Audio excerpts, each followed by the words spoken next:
We appreciate you finding time for us. And a note of correction is His Imperial Majesty, not His Royal Highness. Mr. President, I do not have a speech to give, but I just want to speak from my heart about the things that you have done since you became the President of the Federal Republic of Nigeria. You have taken amazing strides that only a bold leader can take since you came into the office. I will just mention maybe 2 or 3 of the many things you have done. I have the opportunity of being close to government, even at the federal level. I've served on the board of BPE for 4 years. So I have an idea of what it is to run a country as complex and as interesting as Nigeria. But you have done it with so much grace and with so much right attitude towards confronting the issues of this great country.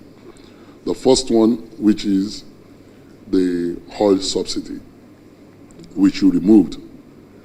It takes boldness because I'm old enough to know that subsequent governments have run away from it. And when you made that bold statement at your inauguration, I also was one of the people who were skeptical about it. But today it shows us that leadership requires boldness and taking of the right decisions, which is what you did. And today we can see the result of what decision you took. One of it is we've had several festivals, Muslim festival, we've had the Christmas and everything. I'm old enough to know that those festivals, there must be long queue, there must be panic. We even have to tell people, Odumbo, Ejolo store petrol into Rico Nistepo. But we have found out that this your bold move has made people not to have panic when of fuel shortage and for fuel and petrol stations to operate as normal. And also we can see that fuel prices are surely coming down. And like you said privately now, that it will still come down more than what it is now. And so that is very commendable because the petrol issues does not involve only the rich, it involves everybody. You know, the rich, the poor, everybody makes use of the petroleum products. So that is one of the things that you have stamped in the history for your boldness. The second one is the issue of the FX transaction, which was all muddled up at the CBN, and a lot of things were happening, you know, and people were getting different rates. But it takes boldness to unify what everybody, it was a 60-pound gorilla in the room, which everybody decided to ignore. But you took on the gorilla and you made a major statement for the black market to be united with the parallel market. Like I said, I can go on. The youth service, the young people who are coming out to serve their nation, you increased their allowance. The ASU strike that used to happen, which was a perennial problem, one way or the other, you've been able to tackle it. I can go on, but because of your time, we have the student thing. Now, the funding that has been given to indigent students who they would probably not have been able to afford it. now they have access to these funds. And your commitment towards the youth development in this country, we can see it. And we believe that in 2 years, it's amazing the things that are difficult, the things that were the big gorilla in the room that everybody has ignored. But because of your person and the boldness that you have confronted all of them. And we have come to say that your actions are not going unnoticed. And I believe that the difficult times for Nigerians, we are surely seeing the light at the end of the tunnel. Yes, we can really say that the challenges of the earlier first year were necessary, because it will blow up on us one day, and that's what you realize, that if I don't face this thing, sooner or later it's a can being kicked down the road, and if you kick it down the road, you will meet it there someday again. So we want to thank you for that. I also have to thank you since I'm Soun of Ogbomoso, I need to thank you for some of our sons who are working with you. We are Akinkoju Lawomo Ogbomoso, so we know wherever they are, the warrior spirit is always in them. We have people like the chairman of FIRS, Zach Adedeji, who is from Ogbomoso land. Of course, we have our Agba Akin here, who is one of the chief of our palace. We have the guy in Debo Adedokun in BPP, you understand? And we know we have some that are not at that level, but we want to say thank you for giving people from our land the opportunity to serve this good country. And Mr. President, one thing I can assure you is that with these people, you can see, and when there are vacancies, ask them whether they are from Ogbomoso, because you are sure that they will perform. Yeah, understand. So we have come also to our father and the father of the land. We have some requests that we will want for you, because it's not every day that we can walk into the presidential villa and see the president. So this one that you've given us the opportunity, we will need to ask for some requests. We have some requests. But before we ask for requests, we also have to really thank you, and I believe, like I said there, that you did it for me indirectly. This road between Oyo and Ogbomoso, it's a road that I grew up to know as a death trap. Thousands of lives, and I mean literally thousands of lives, have been lost. Thousands, if not, millions of money has been lost on that road because it was a death trap. Trailers, it's an everyday occurrence for trailers to fall on that road. And that one way or the other, you miraculously awarded the thing. What everybody, and I mean this road has been like that for over 40 years. I grew up to know the road as bad road. And you decided that this road must be done. It affected the economy of the town. It affected the economy of the country. I remember that there were trailers line of nearly 12 miles between Ilorin and Ogbomoso at the time. You just go on and continue to see trailers and trailers. I remember, to give an incident, that a trailer was coming from the north. He had goats and cattle, he was transporting it to the south. But when he got to Ogbomoso, he started selling them at 10,000 naira, because he said that all the animals were tired at that time, and that before he gets to Lagos, they will have died. So they started selling them. So it tells you what you have done, the economy of linking the south, because we are gateway to the north. And so thank you so much for this road. It's an economic artery that you surely opened up for us. And I know that this country will benefit from it. So I want to thank you. The government also has done the 132 kVA, but the power station has been completed for so many years.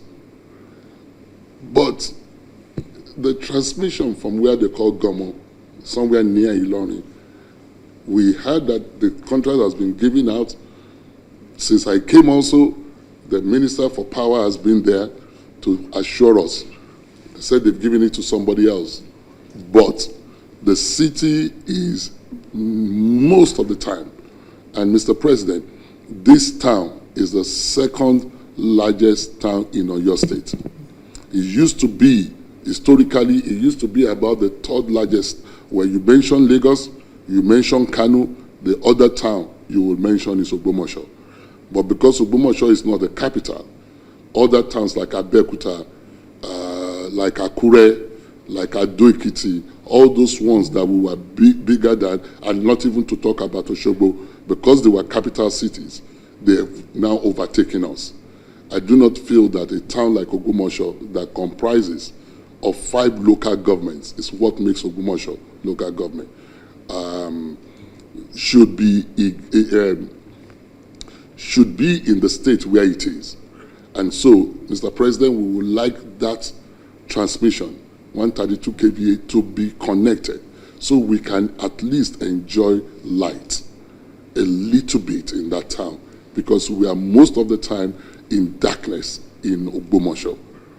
So, and the major one we believe has been done, but the transmission to it. Then our water project. We do not have good running water, and Ogbomoso has 2 dams. So for us to have 2 dams and not have running water, it's something like a shame for us. And so we will want the Mr. President, for you to help us through the water resources. I met with the SGF some time ago, and I mentioned this to him last year. And he got in contact with, he told me he will get in contact with the water resource minister, but nothing has been done. We need the help of the federal government, because this is a mighty and a big town. But for other parts of the local government, where we find out that they do not have a water system, we will want, if we can choose some of those places and at least give them commercial boreholes. So, because water is life. A lot of the sickness that people go through, they are waterborne diseases. So if we can get help in all the other local governments and be able to give them water, we will really appreciate this. Another thing is we feel we need a federal presence in Ogbomoso, because one of the things federal president does is it gives people employment. The larger the head, the larger the headache. The headache we have a lot is that we have a lot of our youth a lot of people who don't have jobs, not only youths. And federal presence will at least be able, everybody wants a job in Lautech or Bowen.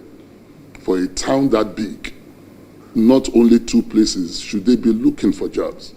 So any federal presence that we can have, it will help our town. It will help us to at least have people have basic job. And so, and once there is no job, of course, crime is high, which is what is going on in Ogbomoso now.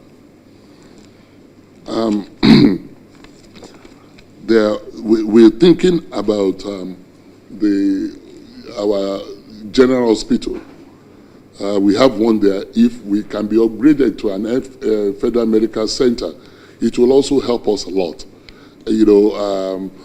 because of the same thing, for jobs, for opportunities for people. We have, there is something that Agba-Akin helped us when he was the Minister for Sport, helped to bring into the town.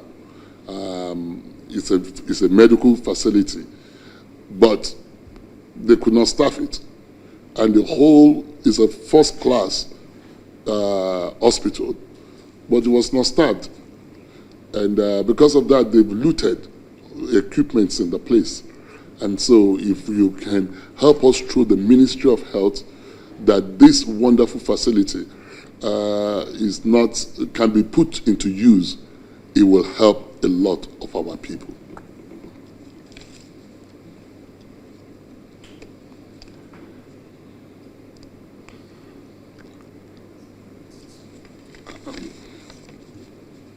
The other thing we are also looking for from the presidency is, which I have to say is, we believe a lot in your government.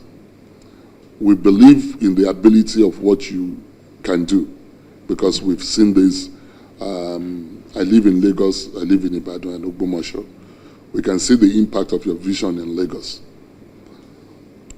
And you know this, that our request is few, because instead of asking for so much, the few that we have asked for, if we can help us with this, it will surely make our people to be very happy.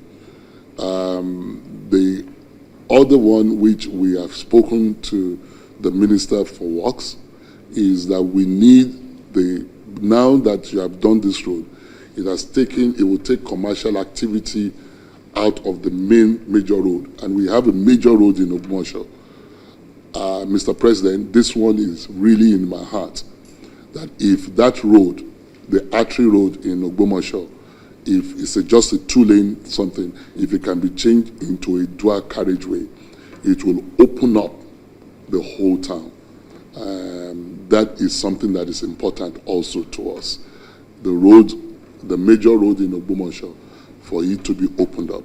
Thank you, Mr. President, and thank you for your time. And I want to thank the people who came with me, who are they are Obas, they represent the 5 local governments of Ogbomoso individually, and the other people who came with us, the Are Musulumi, and some business people who also came with us. And just be reminded, it was what I was trying to read out here. I'm going to say something, Mr. President. Ogbomoso mango, it does not taste like that anywhere. It's only we could not have brought it to you. It's what we, in Godamafin Shadejoni, our mango tastes different from anywhere in this country. I don't know whether Mr. President has ever heard about that.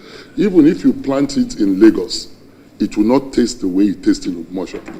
Even if you plant it in Oyo, it will not. We don't know something about that soil that makes the mango different. The next thing is our cashew is the best in the world. And I don't know whether Mr. President knows, because we shared this one in Ibadan. I shared it with them in Ministry of Trade in Ibadan. They were all looking at me. I said, I'm telling you the truth. Ogbomoso mango is different from anywhere in the world. Ogbomoso cashew is different. In actual fact, in Vietnam, they are in search of the cashew that comes from Ogbomoso. In Vietnam, they are interested in our cashew. So there's something about our land that gives these 2 products. It's what is our gold. It's our oil. It's what God gave to us. So those 2 things, it is the first class. So what are we asking about this? If we can have a research institute in Ogbomoso about this mango, if it can be a lot of money for this country. Because once you taste Ogbomoso mango, you don't want to taste any other thing. The same thing with our cashew. And these are exportable products. They are real cash crop that a research institute, if it is done in Ogbomoso, it will, if this is the federal presence you want to give us, we will be very happy. Because these are things they can get locally in our town. Thank you, Mr. President.